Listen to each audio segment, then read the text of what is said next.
Hello everyone, welcome back to a new episode of How to Reach 2000.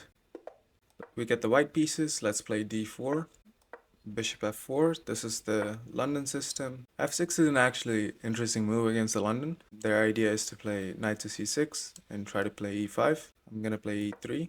This is not something I've seen before. That's kind of weird. I can play this check and they cannot castle. Now I can just drop my bishop back. Interesting. Their idea is to probably move their king somewhere and try to trap my queen somehow. I'm gonna go all the way back. It's a very safe move. Their king is just weird. Trying to play this. We cannot really play knight to f3 because then they can play this and they can try to go here. But that's not even possible because I can take. So I'm going to play c3. e5 is not possible because takes. And then queen takes d5. If you're wondering why my rating is kind of lower, it's because I lost a game. I was winning the entire game and I just threw that. It was kind of heartbreaking. Am I misplaying this position? Oh my god, I hung mate. I hung mate. I hung mate. I can't believe I just did that. Queen to b3, putting pressure on the d5 pawn. Go there. Let's play knight to d2, developing. This opening is so weird, like I've never really seen this. h5, trying to trap my bishop. I can play h4 or I can play h3. I like h3. If bishop d6, then I'm probably gonna have to take. Funnily enough, this opening is actually not that stupid. Like, their king is in the middle of the board, but it's actually not that bad. Yeah, h4.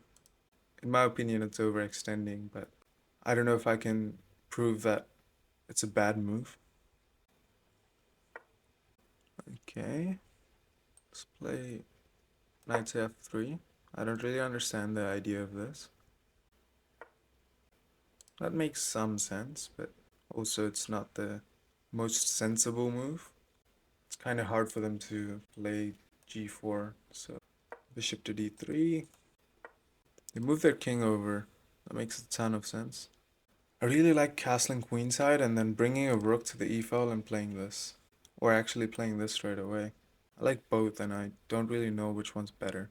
I think castling cannot be that bad, so I'm gonna castle. Now they have this. But actually opening up the center is beneficial for me because I'm castled, whereas they have their king in the middle of the board. My queen has the c2 square if I ever need it, so I'm not gonna get trapped. I'm gonna push because I wanna open up the center. Not too worried about this, because first of all I can slide over and I'm pinning this. Threatening push. I feel like pinning the knight is useful. They cannot really play this because I can play knight takes and then bishop takes. The knight cannot take my bishop because it's pinned. I think that's the first blunder of this game. Let's play e5. This knight is pinned, so let's put more pressure on it. If takes, I'm gonna take with the pawn, of course, to still keep attacking this knight. I think c6 was a mistake because that drops a piece. I guess the edgy queen a3 worked out in the end. Maybe it was the best move.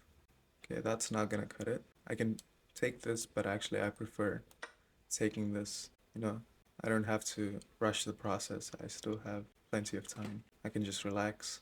After this, I can either take or I can just take the pawn. I can take this guy. And if takes, I can play queen takes and the king is forced to take. Otherwise they lose the queen. And after the trade, I have bishop takes e5 and I'm getting the rook. Feels good to play games like this after like such a weird game that I played before this. Kind of pissed off that I hung mate and won. I'm currently threatening knight takes bishop, which is a check. Well, they don't see it. I can even play this.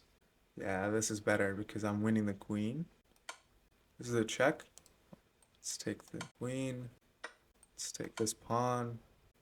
We're gonna be checkmating in a few moves. I don't really see the mate, but it's gonna be there soon. I'm gonna play this, attacking the rook.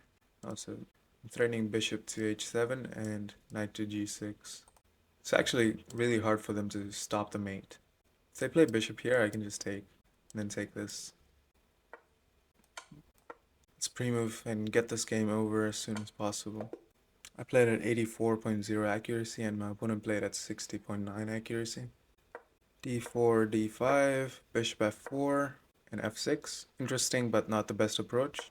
e3, g5 is just weird. I can check and they cannot castle. Now I bring my bishop back. Knight to h6, developing their knight. I bring the queen back. Not the best move according to the engine, but I just felt like being safe after what happened in the last game. I was a bit adventurous, and in the time trouble I just blundered my king. Knight to f7, trying to play e5, but e5 is not possible because d takes e5 and then queen takes d5. I played queen to c3, attacking the d5 pawn, and they played e6, defending the d5 pawn. Knight d2, they go for h5. I play h3 to prevent my bishop from getting trapped. They play h4, I go back, and then a6. Doesn't really have a purpose. Knight to f3, bishop to h6, I don't even know what it does. I played bishop to d3, just trying to bring all of my pieces into the center so that I can eventually open up my center and try to attack the black king. The king is in the center, and also it's really hard for them to take the king to the edge of the board because they cannot castle in one move. Therefore, I want to develop as quickly as possible, get my king castled to a safe spot. Queen side, I would assume, is safer than the king side, because obviously on the king side there are like all these pawns and they have a bunch of space on the king side. So I would assume castling king side is a death wish. They move their king. Idea is to defend this pawn because the queen is now opened up. Maybe they're trying to play e5, but I wasn't even worried about e5 because opening up the center is not beneficial for the black pieces. Their king is way too vulnerable in the center of the board. Castle long. I played e4. I'm trying to open up lines towards this black king. They go for this. Queen a3 is the best move because I'm pinning this knight and I have ideas of pushing and winning this knight. So they can only stay one knight at a time. It's essentially like a fork. So I'm forking this knight being pinned and this knight being undefended. So they played c6 in the game. That defends the knight because the queen is opened up towards the knight. Now I just have e5 and they're simply just losing a piece. They go for knight to c4 and I play knight takes c4. My idea is I might as well win an extra pawn because they're giving me an extra pawn. They go for this and now I take the knight. So my idea here is I'm setting up some discovered attacks, and if queen takes, then I have this, and at the end I have bishop to e5 check, and after the king moves away I have bishop takes h8 and I'm up 8 points of material. In the game they just moved their rook to f8 and I played knight takes b7. The idea of knight takes b7 is if the king just moves, I take the queen, and if the queen blocks, I take the queen anyways. So in the game they played king to f7, I take the queen with check, I take this pawn with check, I bring my queen in because I have mating ideas in this position. Apparently g4 is the best move because it's a check and they're delaying mate by a few moves. But in the game we get bishop to b7. I could take the bishop if I didn't see the mate, but I saw bishop to h7 check. And after king h8, which is the only move, I had knight to g6, which is a beautiful checkmate. Hope you guys enjoyed this checkmate.